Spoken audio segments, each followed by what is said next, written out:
বাতিদা দিগাই তোর নাম কি বাতিদা? সাকিবুল।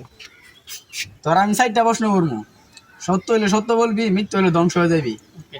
তোর হাতটা দিয়ে বাম হাতটা, তোর বাম হাতের রেখা মজা গেছে। তুই দিনে কয়বার মারস? মারতে মারতে তোর হাতের লেখা মজা গেছস। কথা কি সত্য না মিথ্যা? সত্য। রাগ করলি বাতিদা? না। রাত হইলে একবার মারস, মারার পর চিন্তা করস যে পৃথিবীতে সবচেয়ে বড় পাপিটাই আমি। শরীর ক্লান্ত হয়ে যায়, দুর্বল হয়ে যায়, মনে করো যে সকাল আর মারতি না। সকাল না হইতে তুই আবার 3বার মেরে লাস। কথা কি সত্য না মিথ্যা? সত্য। রাগ করলি বাতিদা? না। বন্ধু বান্ধব ট্যুরে ঘুরতে যাস, সকালে মনে করো যে আর মারতি না, এর মধ্যে একবার মেরে লাস। কথা কি সত্য না মিথ্যা? সত্য। রাগ করলি বাতিদা? না।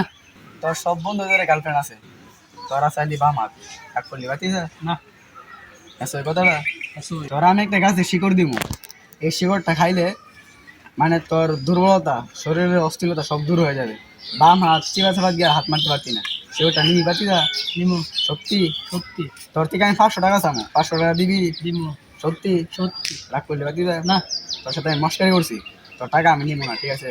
তোর আমি এমন একটা শিকড় দিব, এই লোক আছে শিকড়, অনেক দামি একটা শিকড়। শিকড়টা তো আমি কোনো টাকা পয়সা নিবো না।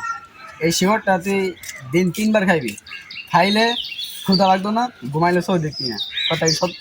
সত্য। রাগ করলি বাতিদা? না। সবাই নেক্সট পার্টের জন্য লাইক কমেন্ট শেয়ার করে দাও। আল্লাহ হাফেজ।